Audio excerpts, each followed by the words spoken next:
Treat your citizens like adults. আপনার সিটিজেনের যখন বয়স 18 হয়ে যাচ্ছে তখন সে কি ফাইন্যান্সিয়াল ডিসিশন নিবে এই বিষয়ে আপনি তাকে নলেজ দিতে পারেন, বাট তার ডিসিশনকে আপনি আটকায় রাখতে পারেন না। ওটা খুবই অ্যান্টি ক্যাপিটালিস্টিক একটা চিন্তা। এটা অনেকটা আপনাকে সেফ রাখার জন্য আমি আপনাকে ঘরের মধ্যে আটকায় রাখবো সারাদিন, ওইরকম একটা মেন্টালিটি, যেটা আসলে ঠিক বলে আমার মনে হয় না। অনেক সময় সরকার বলে যে আমরা ক্রিপ্টো লিগাল করি না, কারণ একবার যখন ক্রিপ্টো লিগাল করে দিব, করিম সাহেব তো বিটকয়েন বিষয়ে কিছু জানে না, উনাকে আরেকজন বলছে ক্রিপ্টোতে ইনভেস্ট করতে, উনি উনার জায়গা জমি বেচে সবকিছু ক্রিপ্টোতে ইনভেস্ট করে সর্বশান্ত হয়ে যাবে। করিম সাহেব যদি সর্বশান্ত হয়ে যায়, করিম সাহেব একজন অ্যাডাল্ট মানুষ, সে সর্বশান্ত হয়ে গেল এবং তার এই সর্বশান্ত হয়ে যাওয়ার দায়িত্ব মেনলি তার। হ্যাঁ, আপনি অ্যাজ আ সরকার ইনফরমেশন দিতে পারেন, আপনি বলতে পারেন ভালো কি জিনিস, খারাপ কি জিনিস, এটা করা উচিত নাকি ওইটা করা উচিত না, নাকি এইটার রিস্ক কি কি, এটার রেওয়ার্ড কি কি, এগুলো সব আপনি বলতে পারেন। বাট দিন শেষে করিম সাহেবকে তার নিজের ডিসিশন নিতে দিতে হবে, যেহেতু তার বয়স 18 হয়ে গেছে। এখন আপনি যদি বলেন যে না, করিম সাহেবকে আমি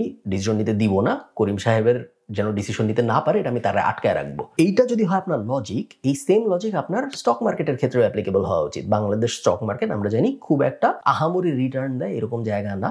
ইনফ্যাক্ট স্টক মার্কেট বেশ ভলাটাইল। স্টক মার্কেটে মানুষ সর্বশান্ত হয়েছে, স্টক মার্কেটে ইনভেস্ট করে মানুষ সুইসাইড করছে এরকম হয়েছে, স্টক মার্কেট নিয়ে রেগুলার আন্দোলন হয় এরকম হয়েছে। সো আপনি তো করিম সাহেবকে বলেন নাই যে না তুমি ব্রোকার হাউসে যে অ্যাকাউন্ট খুলতে পারবা না এবং তারপর তুমি স্টকে ইনভেস্ট করতে পারবা না, এটা আপনি বলেন নাই। উল্টা আপনি ঢাকা স্টক এক্সচেঞ্জ এবং চট্টগ্রাম স্টক এক্সচেঞ্জে ইনভেস্ট করাকে এনকারেজ করছেন। আপনি বলছেন যে হ্যাঁ, তোমার যদি এক্সেস ক্যাপিটাল থাকে, তুমি যদি পাবলিক মার্কেটে আসতে চাও, খুবই ভালো, তুমি ইনভেস্ট করো, কোনো সমস্যা নাই। সো আপনি করিম সাহেবকে এইটা করতে বলতেছেন যখন স্টক মার্কেটে হাজার হাজার বাজে কোম্পানি আছে, হাজার হাজার বাজে রেকর্ডওয়ালা কোম্পানি আছে, অন অ্যাভারেজ রেকর্ড খারাপ স্টক মার্কেটের। একই সময় আপনি করিম সাহেবকে বলতেছেন এই যে আরেকটা মার্কেট আছে, এই মার্কেটে তুমি যাইতে পারবা না কারণ এটা ইললিগাল। দুইটার ক্ষেত্রেই তার সেম রিস্ক। অনেক সময় দেখা যাবে যে রেগুলার স্টক মার্কেটে তার রিস্ক আসলে বেশি, বাট আপনি তাকে বলতেছেন না এটাই যেতে পারো, কোনো সমস্যা নেই, বাট ওইটাই যেতে পারবে না কারণ ওটা আমি ইলিগাল বানায় রাখছি। করিম সাহেবের বয়স 18 হয়ে যাওয়ার পরে করিম সাহেব তার যে উপার্জিত অর্থ, সেই অর্থতে সে যদি ট্যাক্স দিয়ে দেয় আপনাকে, এরপরে তার ট্যাক্স দেওয়ার পরে যে অর্থটা থাকবে,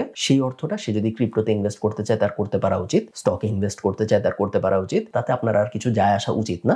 তার কারণ করিম সাহেব অলরেডি আপনাকে ট্যাক্স দিয়ে দিছে, আপনার সাথে তার পার্ট শেষ। এখন তার বাকি যে টাকাটুকু আছে, এইটুকু তার টাকা, এটা দিয়ে সে যা ইচ্ছা করতে পারে, কোনো সমস্যা নেই।